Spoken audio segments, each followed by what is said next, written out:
How to get a new Cash App card.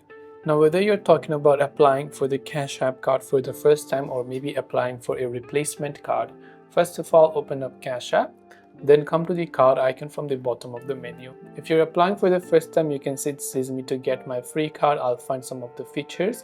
So I can apply for the card by just tapping the get your free card button, and I can go ahead and then follow up with the other changes over there.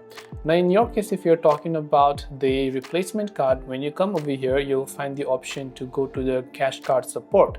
So when you go to your Cash App card support, there you'll be able to talk to the customer agent to be able to report as a stolen, missing, or a lost card. So after you do that, you should be able to acquire a new replacement card.